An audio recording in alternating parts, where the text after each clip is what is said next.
UP में बच गया चुनावी बिगुल। राजनीतिक नजरिए से 2024 चुनाव का है सेमीफाइनल। 2024 चुनाव में किसका बजेगा डंका, इस चुनाव के रिजल्ट से हो जाएगा बड़ा फैसला। यूपी में नगर निकाय चुनाव की तारीखों का हुआ ऐलान। 2 चरणों में होगा मतदान। मुख्यमंत्री से लेकर कई बड़े कैबिनेट मंत्रियों की पत्नियां भी होंगी इस चुनावी मैदान में। 13 मई को आएंगे इस चुनाव के नतीजे। योगी ने शुरू की प्रचंड जीत की तैयारी। योगी ने बनाया मास्टर प्लान। इन दिग्गजों को उतारेंगे मैदान में। सपा बसपा की नींद उड़ी, जिसका इंतजार पूरा उत्तर प्रदेश पिछले कई महीनों से कर रहा था। अब वो इंतजार खत्म हो गया है।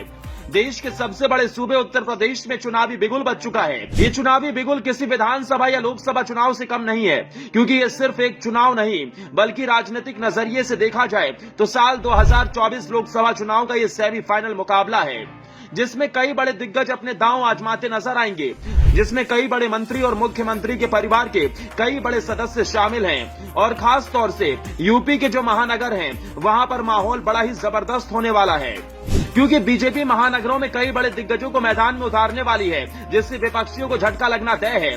तो चलिए बिना किसी देरी के आपको इस निकाय चुनाव का हर अपडेट बताते हैं कि आखिर निकाय चुनाव को लेकर योगी सरकार ने क्या कुछ तैयारी की है और किन नियमों के मुताबिक और कब और किन तारीखों में इस चुनाव की तारीख की घोषणा की गई। आखिर ये चुनाव कितने चरण में होगा, कब इसका रिजल्ट आएगा।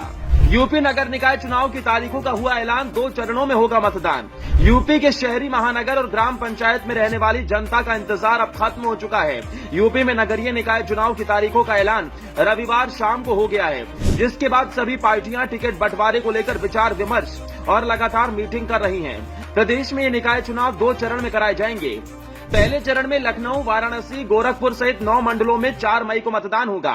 दूसरे चरण में मेरठ, अयोध्या, कानपुर मंडल सहित 9 मंडलों में 11 मई को मतदान होगा। इन दोनों चरणों के मतदान की मतगणना 13 मई को होगी। कुल 762 में से 760 नगर निकायों में होने वाले चुनाव का कार्यक्रम जारी किया गया। इसके साथ ही प्रदेश के नगरीय क्षेत्रों में आचार संहिता भी लागू हो गई है। आपको बता दी कि प्रदेश में 17 नगर निगम, 199 नगर पालिका परिषद और 544 नगर पंचायतों सहित कुल 760 नगरीय निकायों में चुनाव होगा। नगर निगम के महापौर और पार्षद का चुनाव ईवीएम से होगा। बाकी नगर पालिका परिषद और नगर पंचायतों में अध्यक्ष और सभासद का चुनाव मतपत्र से होगा। पहले चरण के चुनाव के लिए जिला मजिस्ट्रेट की ओर से 10 मई को सार्वजनिक सूचना जारी की जाएगी। अधिसूचना 11 अप्रैल को जारी होगी। उम्मीदवार 11 से 17 अप्रैल तक नामांकन दाखिल कर सकेंगे। 18 अप्रैल को नामांकन पत्रों की जांच होगी। 20 अप्रैल तक उम्मीदवार नामांकन वापस ले सकेंगे। 21 अप्रैल को उम्मीदवारों को चुनाव चिन्ह आवंटित किया जाएगा। 4 मई को मतदान होगा। दूसरे चरण के चुनाव के लिए 16 अप्रैल को सार्वजनिक सूचना जारी की जाएगी। 17 अप्रैल को अधिसूचना जारी करने के साथ ही नामांकन दाखिल करने का सिलसिला शुरू होगा। उम्मीदवार 24 अप्रैल तक नामांकन दाखिल कर सकेंगे, तो 25 अप्रैल को नामांकन पत्रों की जांच होगी। 27 अप्रैल तक नाम वापस लिए जा सकेंगे और 28 अप्रैल को चुनाव चिन्ह आवंटित होगा। दूसरे चरण के लिए 11 मई को मतदान होगा।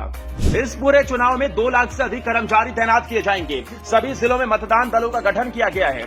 इस चुनाव को कानून और शांति व्यवस्था से संपन्न कराने का दारोमदार यूपी पुलिस, पीएससी और होमगार्ड को दिया गया है। इसके साथ अगर जरूरत पड़ी तो पैरामिलिट्री फोर्स भी तैनात की जाएगी। प्रदेश के नगरीय क्षेत्रों में आदर्श आचार संहिता अभी से ही लागू हो गई है। इस अवधि के दौरान नगरीय क्षेत्रों में किसी विभाग में तबादले नहीं हो सकेंगे। कानून व्यवस्था के लिए तैनात कर्मचारी अधिकारियों को छोड़कर बाकी अधिकारी और कर्मचारी किसी भी सभा में शामिल नहीं हो सकेंगे। सुरक्षा में अधिकारी और कर्मचारी को छोड़कर शासकीय अधिकारी और कर्मचारी चुनाव क्षेत्र में किसी मंत्री के साथ नहीं रहेंगे। चुनावी सभा की अनुमति देते समय उम्मीदवारों से कोई भी भेदभाव नहीं किया जाएगा। प्रचार प्रसार किसी भी तरह की जुलूस के लिए प्रशासन से लेनी होगी परमिशन। वहीं इस चुनाव की सबसे अहम बात जिसे जानना हम सब के लिए जरूरी है कि किसी भी प्रत्याशी को प्रचार प्रसार करने से पहले किसी सभा, रैली या जुलूस में लाउड स्पीकर और साउंड बॉक्स उपयोग की अनुमति सुबह 6 से रात 10 बजे तक के लिए दी जाएगी। रात 10 से सुबह 6 बजे तक इस पर रोक रहेगी। वहीं चुनाव प्रचार के दौरान ऐसा कोई काम लिखित, बोलकर या प्रतीक के माध्यम से नहीं किया जाएगा जिससे किसी धर्म, संप्रदाय, जाति, सामाजिक वर्ग, उम्मीदवार, राजनीतिक दल, कार्यकर्ता की भावना आहत हो। तो कुल मिलाकर इन नियमों के मुताबिक यूपी में नगर निकाय चुनाव संपन्न कराए जाएंगे। इस चुनाव को बड़े बड़े राजनीतिक दिग्गज साल 2024 में होने वाले लोकसभा चुनाव के सेमीफाइनल के तौर पर देख रहे हैं। वैसे आपको क्या लगता है कि इस नगर निकाय चुनाव में कौन सी पार्टी अपने झंडे बुलंद करने में कामयाब होगी? कमेंट बॉक्स में जरूर बताएं।